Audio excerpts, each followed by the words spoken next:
ನಮಸ್ಕಾರ. ವಶಿಷ್ಠ ಉದಂತ ಸುದ್ದಿವಾಹಿನಿಗೆ ಸ್ವಾಗತ. ಇಂದಿನ ಪಂಚಾಂಗ ಆಷಾಢ ಮಾಸ ಕೃಷ್ಣ ಪಕ್ಷ ಷಷ್ಠಿ ತಿಥಿ ರೇವತಿ ನಕ್ಷತ್ರ ಮಂಗಳವಾರ. ಈ ದಿನ ಎಲ್ಲರಿಗೂ ಶುಭವಾಗಲಿ. ಇಂದಿನ ಮುಖ್ಯಾಂಶಗಳು. ಚಾಮುಂಡಿ ಬೆಟ್ಟದಲ್ಲಿ ಅದ್ದೂರಿ ಮಹೋತ್ಸವ. ನಾಡದೇವತೆ ಚಾಮುಂಡೇಶ್ವರಿ ತಾಯಿ ವರ್ಧಂತಿ ಉತ್ಸವ ಸಂಭ್ರಮ. ಚಿನ್ನದ ಪಲ್ಲಕ್ಕಿ ಉತ್ಸವದ ವೈಭವ. ರಾಜವಂಶಸ್ಥ ಯದುವೀರ್ ಒಡೆಯರ್ ಚಾಲನೆ. ಮಳೆರಾಯನ ಅಬ್ಬರ. ಪ್ರಕೃತಿ ವಿಕೋಪಕ್ಕೆ ಬೆಚ್ಚಿಬಿದ್ದ ಕೇರಳ. ಪ್ರವಾಹ ಭೂಕುಸಿತಕ್ಕೆ ಜನರು ತತ್ತರ. ಲೈವ್ ವರದಿ ಮಧ್ಯೆ ಭೀಕರ ಗುಡ್ಡ ಕುಸಿತ. ಭಯಾನಕ ದೃಶ್ಯ.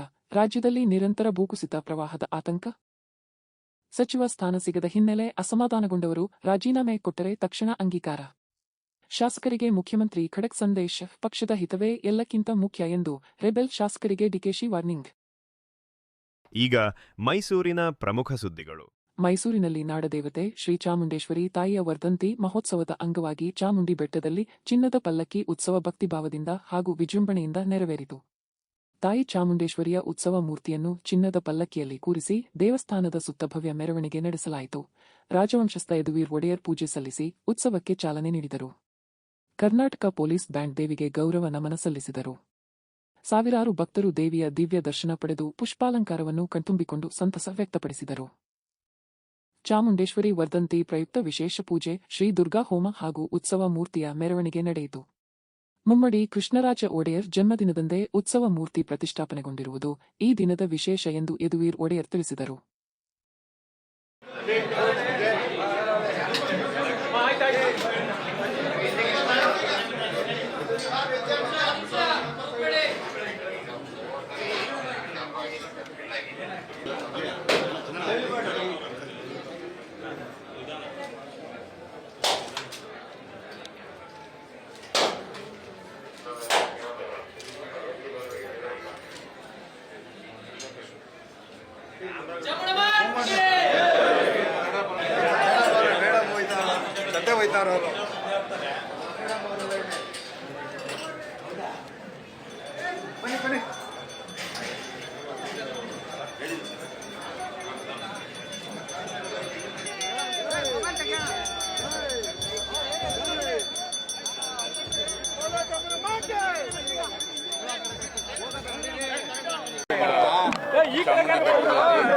ಅಮ್ಮನವರ ಒಂದು ಸನ್ನಿಧಿಯಲ್ಲಿ ಅಮ್ಮನವರ ವರ್ಧಂತಿ ಕಾರ್ಯಕ್ರಮ ನಡೆದಿದೆ. ತಮ್ಮೆಲ್ಲರಿಗೂ ತಿಳಿದಿರೋ ಹಾಗೆ ಆಷಾಢ ಮಾಸದಲ್ಲಿ ರೇವತಿ ನಕ್ಷತ್ರ ದಿನ ಶ್ರೀಮನ್ ಮಹಾರಾಜ ಮುಮ್ಮಡಿ ಕೃಷ್ಣರಾಜ ಒಡೆಯರ್ ಅವರ ಜನ್ಮದಿನ. ಅದೇ ದಿನ ಉತ್ಸವ ಮೂರ್ತಿಯನ್ನು ಇಲ್ಲಿ 35 ಅಥವಾ ಅಂದರೆ 835 ಅಥವಾ 36ರಲ್ಲಿ ಸ್ಥಾಪನೆ ಮಾಡ್ತಾರೆ. ಆ ದಿನದಿಂದ ಇವತ್ತವರೆಗೂ ಸತತವಾಗಿ ಇನ್ನೇನು ಒಂದು 200 ವರ್ಷ ಈ ಕಾರ್ಯಕ್ರಮವನ್ನು ನಡೆಸ್ಕೊಂಡು ಇಲ್ಲಿ ಸ್ಥಳೀಯರಿರ್ಬೋದು, ಅರಮನೆ ಇರ್ಬೋದು, ಪ್ರಸ್ತುತ ಏನು ವ್ಯವಸ್ಥೆ ಇದೆ ಎಲ್ಲನೂ ಕೂಡ ಮುಂದುವರಿತಾ ಬರ್ತಾ ಇದೆ. ಅತ್ಯಂತ ಒಂದು ಸಂತೋಷದ ಸಂಗತಿ. ನಾಡಿನ ಸಮಸ್ತ ಜನರಿಗೆ ಒಳ್ಳೆಯ ಆರೋಗ್ಯ, ಅಭಿವೃದ್ಧಿ, ಸಮೃದ್ಧಿ ಪಾಲಿಸಲಿ ಎಂದು ನಾವು ತಾಯಿ ಚಾಮುಂಡೇಶ್ವರಿ ಪ್ರಾರ್ಥನೆ ಮಾಡಿದ್ವಿ. ಸತತ ಒಂದು ಪ್ರಾರ್ಥನೆ ಅದು. ಒಳ್ಳೆ ಮಳೆ ಬರಬೇಕಾಗಿ, ಸೂಕ್ತವಾದಂಥ ಮಳೆ ಬರಬೇಕು, ಎಲ್ಲ ನಮ್ಮ ಅಣೆಕಟ್ಟುಗಳು ಭರ್ತಿಯಾಗಲಿ ಅಂತ ನಾವು ಪ್ರಾರ್ಥನೆ ಮಾಡ್ತೀವಿ. ಮೈಸೂರು ಜಿಲ್ಲೆಯ ಪಿರಿಯಾಪಟ್ಟಣ ತಾಲೂಕಿನ ಪಂಚವಳ್ಳಿ ಗ್ರಾಮದ ಬಳಿ ಅಕ್ರಮ ಗಾಂಜಾ ಮಾರಾಟ ಜಾಲವನ್ನು ಸ್ಥಳೀಯ ಯುವಕರು ಭೇದಿಸಿ ಮಾದಕ ವಸ್ತುವನ್ನು ಪೊಲೀಸರಿಗೆ ಹಸ್ತಾಂತರಿಸಿದ ಘಟನೆ ನಡೆದಿದೆ. ಗ್ರಾಮದ ಸುತ್ತಮುತ್ತ ಹಾಗೂ ಹಾಡಿ ಪ್ರದೇಶಗಳಲ್ಲಿ ಗಾಂಜಾವನ್ನು ಸಂಗ್ರಹಿಸಿ ಅಕ್ಕಪಕ್ಕದ ಗ್ರಾಮದ ಯುವಕರಿಗೆ ಮಾರಾಟ ಮಾಡಲಾಗುತ್ತಿದೆ ಎಂಬ ಅನುಮಾನದ ಮೇರೆಗೆ ಗ್ರಾಮಸ್ಥರು ಆರೋಪಿಯನ್ನು ಪ್ರಶ್ನಿಸಿದ್ದಾರೆ. ಈ ವೇಳೆ ಆರೋಪಿಯು ಸ್ಥಳದಿಂದ ಪರಾರಿಯಾಗಿದ್ದಾನೆ. ಬಳಿಕ ಸ್ಥಳ ಪರಿಶೀಲನೆ ನಡೆಸಿದ ಯುವಕರಿಗೆ ಸುಮಾರು 1 ಕೆಜಿ ಗಾಂಜಾ ಪತ್ತೆಯಾಗಿದ್ದು ಅದನ್ನು ಪಿರಿಯಾಪಟ್ಟಣ ಪೊಲೀಸರಿಗೆ ಒಪ್ಪಿಸಿದ್ದಾರೆ. ಪ್ರಕರಣ ದಾಖಲಿಸಿಕೊಂಡಿರುವ ಪೊಲೀಸರು ಗಾಂಜಾ ವಶಪಡಿಸಿಕೊಂಡು ಪರಾರಿಯಾದ ಆರೋಪಿಯ ಪತ್ತೆಗೆ ಶೋಧ ಕಾರ್ಯ ಆರಂಭಿಸಿದ್ದಾರೆ. ಮಾದಕ ವಸ್ತುಗಳ ಮಾರಾಟಕ್ಕೆ ಕಡಿವಾಣ ಹಾಕುವಂತೆ ಸಾರ್ವಜನಿಕರು ಒತ್ತಾಯಿಸಿದ್ದಾರೆ.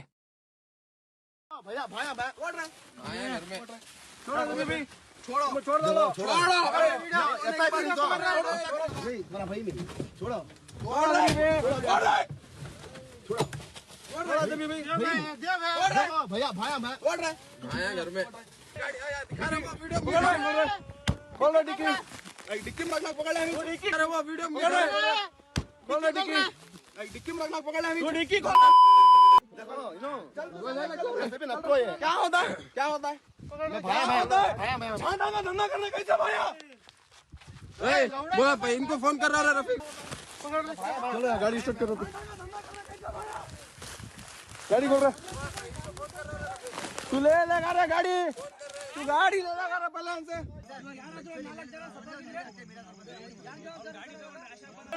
साहेब्रा ಬರ್ಲಿ ಕಾಯ್ತೀವಿ, ಸ್ಪಂದಿಸ್ತೀವಿ ನಾವು ಮಧ್ಯರಾತ್ರಿ ಆಗಿ.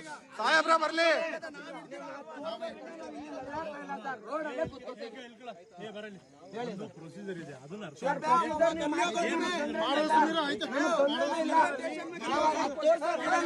ನೋಡಿ ಇವರು ಪೊಲೀಸ್ನವರು ಬಂದು ಗಾಂಜಾ ಸಮೇತ ಹಿಡಿದ್ರು ನಮ್ಗೆ ಇದ್ ಮಾಡ್ತಾ ಇಲ್ಲ, ಎಫ್ಐಆರ್ ಮಾಡ್ತಾ. ಈಗ ಹಾಸನದ ಪ್ರಮುಖ ಸುದ್ದಿಗಳು. ಹಾಸನ ಶೆಟ್ಟಿಹಳ್ಳಿ ರಸ್ತೆಯಲ್ಲಿ ಸಂಭವಿಸಿದ ಭೀಕರ ರಸ್ತೆ ಅಪಘಾತದಲ್ಲಿ ಪೊಲೀಸ್ ಕಾನ್ಸ್ಟೇಬಲ್ ನೇಮಕಾತಿ ಪರೀಕ್ಷೆ ಬರೆದು ಮನೆಗೆ ಹಿಂತಿರುಗುತ್ತಿದ್ದ ಯುವಕ ಮೃತ. ಆಲೂರು ತಾಲೂಕಿನ ಮಗೆ ಸಮೀಪದ ಕಾಗನೂರು ಗ್ರಾಮದ ನಿವಾಸಿ 20 ವರ್ಷದ ಸಾಗರ್ಗೌಡ ಮೃತ. ದುರ್ದೈವಿ ಪದವಿ ವ್ಯಾಸಂಗ ಮಾಡುತ್ತಿದ್ದ ಸಾಗರ್ಗೌಡ ಪೊಲೀಸ್ ಇಲಾಖೆಗೆ ಸೇರುವ ಕನಸಿನೊಂದಿಗೆ ಪರೀಕ್ಷೆಗೆ ಹಾಜರಾಗಿದ್ದರು. ಪರೀಕ್ಷೆ ಮುಗಿಸಿ ಬೈಕ್ನಲ್ಲಿ ಮನೆಗೆ ವಾಪಸ್ಸಾಗುತ್ತಿದ್ದ ವೇಳೆ ಎದುರಿನಿಂದ ಬಂದ ಟ್ರಾಕ್ಟರ್ಗೆ ಮುಖಾಮುಖಿ ಡಿಕ್ಕಿಯಾಗಿ ತೀವ್ರ ಗಾಯಗೊಂಡು ಸ್ಥಳದಲ್ಲೇ ಕೊನೆಯುಸಿರೆಳೆದರು. ಘಟನೆ ಕುರಿತು ಪೊಲೀಸರು ಪ್ರಕರಣ ದಾಖಲಿಸಿಕೊಂಡು ತನಿಖೆ ನಡೆಸುತ್ತಿದ್ದಾರೆ. ಕುಟುಂಬಸ್ಥರ ಆಕ್ರಂದನ ಮುಗಿಲು ಮುಟ್ಟಿದೆ.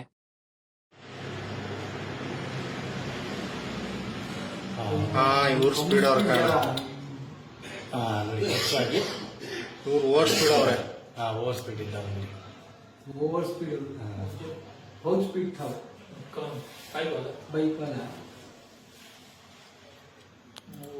वाला स्पीड में था.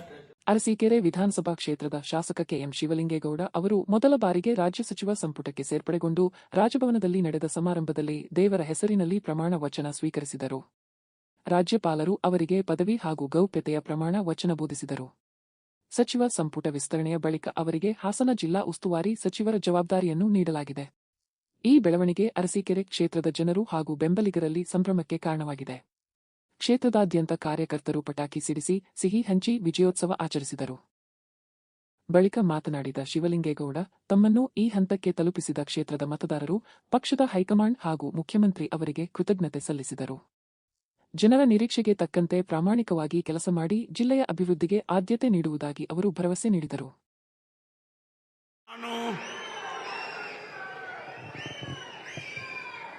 ಕುಡುಕುಂದಿ ಮಂಜೇಗೌಡ ಶಿವಲಿಂಗೇಗೌಡ ಎಂಬ ಹೆಸರಿನಾದ ನಾನು ಕಾನೂನಿನ ಮೂಲಕ ಸ್ಥಾಪಿತವಾದ ಭಾರತದ ಸಂವಿಧಾನದ ವಿಷಯದಲ್ಲಿ ನಿಜವಾದ ಶ್ರದ್ಧೆ ಮತ್ತು ನಿಷ್ಠೆಯನ್ನು ಹೊಂದಿರುತ್ತೇನೆಂದು, ನಾನು ಭಾರತದ ಸಾರ್ವಭೌಮತ್ವವನ್ನು ಮತ್ತು ಅಖಂಡತೆಯನ್ನು ಎತ್ತಿ ಹಿಡಿಯುತ್ತೇನೆಂದು ಮತ್ತು ಕರ್ನಾಟಕ ರಾಜ್ಯದ ಮಂತ್ರಿಯಾಗಿ ನನ್ನ ಕರ್ತವ್ಯವನ್ನು ಶ್ರದ್ಧಾಪೂರ್ವಕವಾಗಿ ಮತ್ತು ಅಂತಃಕರಣಪೂರ್ವಕವಾಗಿ ನಿರ್ವಹಿಸುತ್ತೇನೆಂದು, ಭಯ ಅಥವಾ ಪಕ್ಷಭೇದವಿಲ್ಲದೆ ರಾಗಭೇದವಿಲ್ಲದೆ ಎಲ್ಲ ಬಗೆಯ ಜನರಿಗೆ ಸಂವಿಧಾನಕ್ಕೆ ಮತ್ತು ಕಾನೂನಿಗೆ ಅನುಸಾರವಾಗಿ ನ್ಯಾಯವಾದದ್ದನ್ನೇ ಮಾಡುತ್ತೇನೆಂದು ದೇವರ ಹೆಸರಿನಲ್ಲಿ ಪ್ರಮಾಣ ಮಾಡುತ್ತೇನೆ.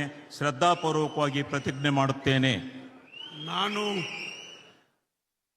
ಕುಡುಕುಂದಿ ಮಂಜೇಗೌಡ ಶಿವಲಿಂಗೇಗೌಡ ಎಂಬ ಹೆಸರಿನ ನಾನು ಕರ್ನಾಟಕ ರಾಜ್ಯದ ಮಂತ್ರಿಯಾಗಿ ನನ್ನ ಪರ್ಯಾಲೋಚನೆಗೆ ತರಲಾಗುವ ಅಥವಾ ನನಗೆ ತಿಳಿದು ಬರುವ ಯಾವುದೇ ವಿಷಯವನ್ನು ರಾಜ್ಯದ ಮಂತ್ರಿಯಾಗಿ ನನ್ನ ಕರ್ತವ್ಯಗಳ ಯುಕ್ತ ನಿರ್ವಹಣೆಗೆ ಅಗತ್ಯವಾಗಬಹುದಾದ ಸಂದರ್ಭವಲ್ಲದೆ ಅನ್ಯಥಾ ಯಾರೇ ವ್ಯಕ್ತಿಗೆ ಅಥವಾ ವ್ಯಕ್ತಿಗಳಿಗೆ ಪ್ರತ್ಯಕ್ಷವಾಗಿ ಅಥವಾ ಪರೋಕ್ಷವಾಗಿ ತಿಳಿಸುವುದಿಲ್ಲ ಅಥವಾ ಬಹಿರಂಗಪಡಿಸುವುದಿಲ್ಲ ಎಂದು ದೇವರ ಹೆಸರಿನಲ್ಲಿ ಪ್ರಮಾಣ ಮಾಡುತ್ತೇನೆ. ಶ್ರದ್ಧಾಪೂರ್ವಕವಾಗಿ ಪ್ರತಿಜ್ಞೆ ಮಾಡುತ್ತೇನೆ.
ಈಗ ಚಿಕ್ಕಮಗಳೂರಿನ ಪ್ರಮುಖ ಸುದ್ದಿಗಳು. ಕಡೂರು ತಾಲೂಕಿನ ನಾಗರಹಾಳು ಗ್ರಾಮ ಪಂಚಾಯಿತಿ ವ್ಯಾಪ್ತಿಯ ಮಂಗೇನಹಳ್ಳಿ ಗ್ರಾಮಕ್ಕೆ ಕೆಎಸ್ಆರ್ಟಿಸಿ ಬಸ್ ಸೇವೆ ಕಲ್ಪಿಸುವಂತೆ ಗ್ರಾಮಸ್ಥರು ಜಿಲ್ಲಾಧಿಕಾರಿಗಳಿಗೆ ಮನವಿ ಸಲ್ಲಿಸಿದ್ದಾರೆ. ಸುಮಾರು 200 ಕುಟುಂಬಗಳು ವಾಸಿಸುವ ಈ ಗ್ರಾಮದಲ್ಲಿ ಸಮರ್ಪಕ ಸಾರ್ವಜನಿಕ ಸಾರಿಗೆ ಸೌಲಭ್ಯ ಇಲ್ಲದ ಕಾರಣ ವಿದ್ಯಾರ್ಥಿಗಳು ಹಾಗೂ ಸಾರ್ವಜನಿಕರು ತೀವ್ರ ತೊಂದರೆ ಅನುಭವಿಸುತ್ತಿದ್ದಾರೆ.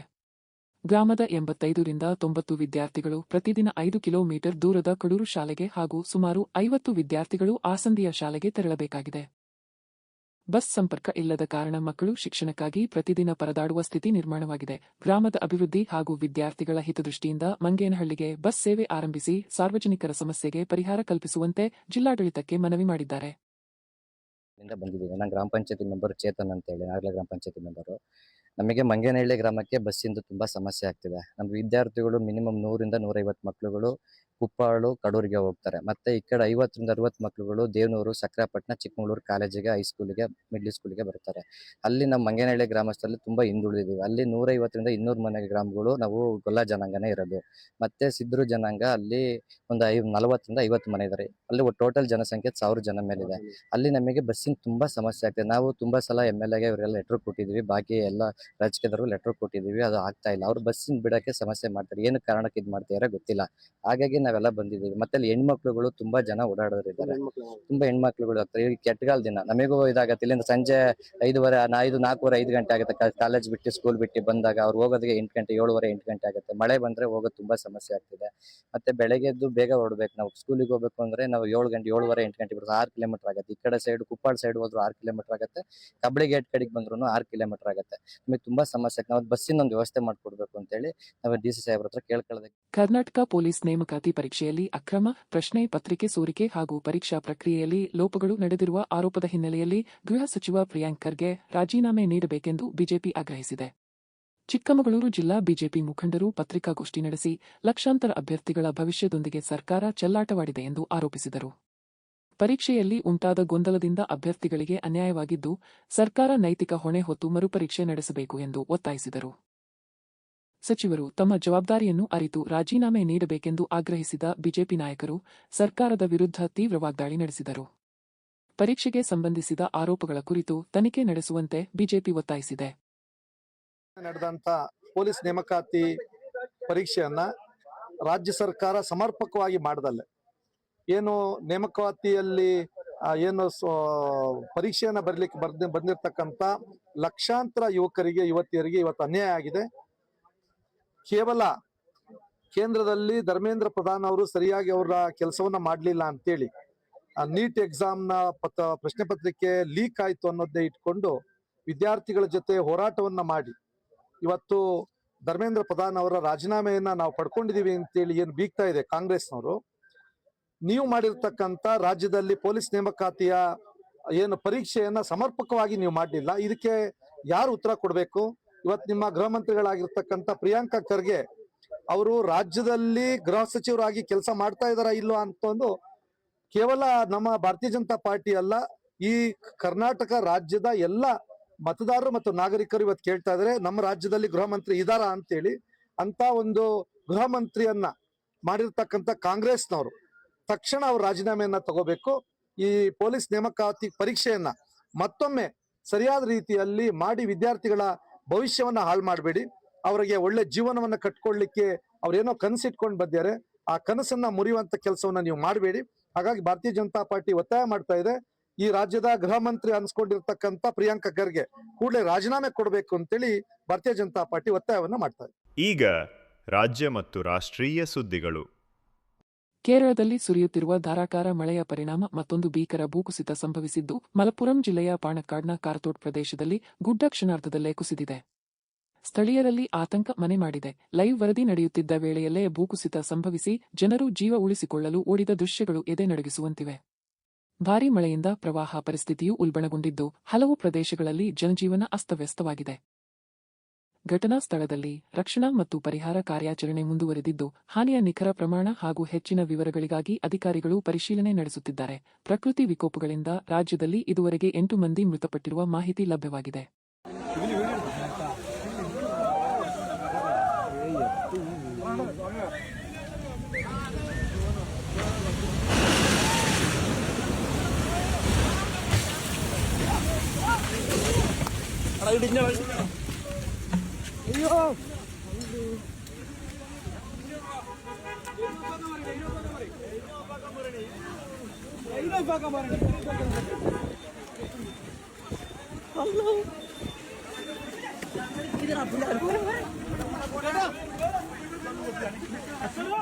ಸಚಿವ ಸ್ಥಾನ ಸಿಗದ ಹಿನ್ನೆಲೆ ಅಸಮಾಧಾನಗೊಂಡು ರಾಜೀನಾಮೆ ಕುರಿತು ಚರ್ಚೆ ನಡೆಸುತ್ತಿರುವ ಕಾಂಗ್ರೆಸ್ ಶಾಸಕರಿಗೆ ಮುಖ್ಯಮಂತ್ರಿ ಡಿಕೆ ಶಿವಕುಮಾರ್ ಖಡಕ್ ಎಚ್ಚರಿಕೆ ನೀಡಿದ್ದಾರೆ. ಮಾಧ್ಯಮಗಳೊಂದಿಗೆ ಮಾತನಾಡಿದ ಅವರು, ಪಕ್ಷದ ಹಿತವೇ ಎಲ್ಲಕ್ಕಿಂತ ಮುಖ್ಯ. ಯಾರಾದರೂ ರಾಜೀನಾಮೆ ಸಲ್ಲಿಸಿದರೆ ಕೆಲವೇ ನಿಮಿಷಗಳಲ್ಲಿ ಅದನ್ನು ಅಂಗೀಕರಿಸುತ್ತೇನೆ ಎಂದು ಸ್ಪಷ್ಟ ಸಂದೇಶ ರವಾನಿಸಿದರು. ರಾಜೀನಾಮೆ ಕೊಡುವವರನ್ನು ತಡೆಯಲು ಸಾಧ್ಯವಿಲ್ಲ. ಪಕ್ಷ ಮತ್ತು ರಾಜಕೀಯ ಭವಿಷ್ಯ ಎರಡನ್ನೂ ಯೋಚಿಸಿ ನಿರ್ಧಾರ ಕೈಗೊಳ್ಳಬೇಕು ಎಂದರು. ಧರಮ್ ಸಿಂಗ್ ಹಾಗೂ ಸಿದ್ದರಾಮಯ್ಯ ಅವರ ಅವಧಿಯಲ್ಲಿ ತಮಗೂ ಸಚಿವ ಸ್ಥಾನ ತಪ್ಪಿತ್ತು. ಪರಮೇಶ್ವರ್ ಸೇರಿದಂತೆ ಹಲವರು ತಾಳ್ಮೆಯಿಂದ ಪಕ್ಷದಲ್ಲೇ ಉಳಿದು ಬಳಿಕ ಉನ್ನತ ಸ್ಥಾನಗಳನ್ನು ಅಲಂಕರಿಸಿದ್ದಾರೆ ಎಂದು ಉದಾಹರಣೆ ನೀಡಿದರು. ನಿಗಮ ಹಾಗೂ ಮಂಡಳಿಗಳ ಅಧ್ಯಕ್ಷರು ರಾಜೀನಾಮೆ ಸಲ್ಲಿಸುವಂತೆ ಸೂಚಿಸಲಾಗಿದ್ದು, ಮೊದಲ ಆದ್ಯತೆ ಕಾರ್ಯಕರ್ತರಿಗೆ ನೀಡಲಾಗುತ್ತದೆ ಎಂದರು. ಸಚಿವರುಗಳು ಜಿಲ್ಲೆಗಳಿಗೆ ತೆರಳಿ ಅತಿವೃಷ್ಟಿ ಮತ್ತು ಅನಾವೃಷ್ಟಿ ಪರಿಸ್ಥಿತಿಯನ್ನು ಪರಿಶೀಲಿಸಿ ಅಭಿವೃದ್ಧಿ ಕಾಮಗಾರಿಗಳನ್ನು ವೀಕ್ಷಿಸುವಂತೆ ನಿರ್ದೇಶನ ನೀಡಿರುವುದಾಗಿ ತಿಳಿಸಿದರು. Party is very much important. ಯಾರು ರೆಸಿಗ್ನೇಷನ್ ಕೊಟ್ಟರೆ within few minutes I am going to accept. Sir, ಪಕ್ಷಕ್ಕೆ ಸಾಮೂಹಿಕ ರಾಜೀನಾಮೆ ಕೊಡ್ಲಿಕ್ಕೆಲ್ಲ ಮುಂದಾಗಿದ್ದಾರೆ ಸರ್. ಯಾರು ನೋಡಿ, ರಾಜೀನಾಮೆ ಕೊಡೋರು ಇವೆಲ್ಲ ರಾಜಕೀಯದಲ್ಲಿ ನಡೀತಾ ಇರೋದೆ. ರಾಜೀನಾಮೆ ಕೊಡೋರ ಬಗ್ಗೆ ಯಾರು ತಡೆಯೋಕ್ಕಾಗಲ್ಲ. ಪಾರ್ಟಿ ಬೇಕು, ಅವ್ರಿಗೂ ಭವಿಷ್ಯ ಬೇಕು ಅಂತಂದ್ರೆ ಪಕ್ಷ ಇದ್ರೆ ಇದು. ನನಗೆ ರಾಜೀನಾಮೆ ಕೊಡ್ಬೋದೈತಲ್ಲ. ನಾನು ಧರಮ್ ಸಿಂಗ್ ಕಾಲದಲ್ಲಿ, ಬೇರೆ ಕಾಲ ಸಿದ್ದರಾಮಯ್ಯವ್ರ ಕಾಲದಲ್ಲಿ ಎಲ್ಲ ನನ್ನ ಮಂತ್ರಿಗೆ ತಪ್ಪಿಸ್ತಾರಾದಾಗ ನಾನು ಪರಮೇಶ್ವರ್ ಇಬ್ರು ತಾಳ್ಮೆಯಿಂದ ಇರಲಿಲ್ವಾ? ನಿನ್ನೆ ಯಾರು ಹೇಳಿಲ್ವಾ? ನಾನು ವೀರೇಂದ್ರ ಪಾಟೀಲ್ ಕಾಲದಲ್ಲಿ ಬಂಗಾರಪ್ಪನವ್ರಿಗೆ ಕೊಟ್ಟಿರಲಿಲ್ಲ, ಖರ್ಗೆ ಸಾಹೇಬ್ರಿಗೆ ಕೊಟ್ಟಿರಲಿಲ್ಲ, ಧರಮ್ ಸಿಂಗ್ಗೆ ಕೊಟ್ಟಿರಲಿಲ್ಲ. ಅವರೆಲ್ಲ ಚೀಫ್ ಮಿನಿಸ್ಟರ್ಗಳಾಗಲಿಲ್ವಾ? ಇವೆಲ್ಲ ಪೇಷನ್ಸಿಂದ ಈ ಸಂದರ್ಭದಲ್ಲಿ ಇರಬೇಕಾಗ್ತದೆ. Party is very much important. ಯಾರು ರೆಸಿಗ್ನೇಷನ್ ಕೊಟ್ಟರೆ within few minutes I am going to accept. ನಾನು ಈಗಾಗಲೇ ಎಲ್ಲ ನಮ್ಮ ಬೋರ್ಡು ಕಾರ್ಪೊರೇಷನ್ನು ರಿವ್ಯಾಂಪ್ ಮಾಡ್ತಾ ಇದ್ದೀನಿ. ಎಲ್ಲ ನಮ್ಮ ಆಗಲೇ ಟೈಮ್ ಆಯಿತು. ಎಲ್ಲರಿಗೂ 2 ವರ್ಷ ಅಂತ ಮುಂಚಿತವಾಗಿ ನಾವು ಹೇಳಿದ್ದು, ಮಂತ್ರಿಗಳಿಗೂ ಹೇಳಿದ್ದು ಅದನ್ನು ನಾವು ಮುಂಚಿತವಾಗಿ 2.5 ವರ್ಷ. ಈಗ ಎಲ್ಲರೂ ಕೂಡ ನಾನು ರೆಸಿಗ್ನೇಷನ್ ಸಬ್ಮಿಟ್ ಮಾಡಿ ಅಂತ ಅಂದ್ಬಿಟ್ಟು ಬೋರ್ಡು ಕಾರ್ಪೊರೇಷನ್ಗೆ ಫಸ್ಟು ನಮ್ಮ ವರ್ಕರ್ಸ್ಗೆ ಹೇಳ್ತೀನಿ. ವರ್ಕರ್ಸ್ ಎಲ್ಲ ಫಸ್ಟು ಫಿಲಪ್ ಮಾಡ್ತೀನಿ, ಆಮೇಲೆ MLAsನ ಕರೆದು ಒಬ್ಬೊಬ್ಬರನ್ನೇ ಮಾತಾಡ್ತೀನಿ. ಮತ್ತೊಮ್ಮೆ ಮುಖ್ಯಾಂಶಗಳು. ಚಾಮುಂಡಿ ಬೆಟ್ಟದಲ್ಲಿ ಅದ್ದೂರಿ ಮಹೋತ್ಸವ. ನಾಡದೇವತೆ ಚಾಮುಂಡೇಶ್ವರಿ ತಾಯಿ ವರ್ಧಂತಿ ಉತ್ಸವ ಸಂಭ್ರಮ. ಚಿನ್ನದ ಪಲ್ಲಕ್ಕಿ ಉತ್ಸವದ ವೈಭವ. ರಾಜವಂಶಸ್ಥ ಯದುವೀರ್ ಒಡೆಯರ್ ಚಾಲನೆ. ಮಳೆರಾಯನ ಅಬ್ಬರ. ಪ್ರಕೃತಿ ವಿಕೋಪಕ್ಕೆ ಬೆಚ್ಚಿಬಿದ್ದ ಕೇರಳ. ಪ್ರವಾಹ ಭೂಕುಸಿತಕ್ಕೆ ಜನರು ತತ್ತರ. ಲೈವ್ ವರದಿ ಮಧ್ಯೆ ಭೀಕರ ಗುಡ್ಡ ಕುಸಿತ. ಭಯಾನಕ ದೃಶ್ಯ. ರಾಜ್ಯದಲ್ಲಿ ನಿರಂತರ ಭೂಕುಸಿತ, ಪ್ರವಾಹದ ಆತಂಕ. ಸಚಿವ ಸ್ಥಾನ ಸಿಗದ ಹಿನ್ನೆಲೆ ಅಸಮಾಧಾನಗೊಂಡವರು ರಾಜೀನಾಮೆ ಕೊಟ್ಟರೆ ತಕ್ಷಣ ಅಂಗೀಕಾರ.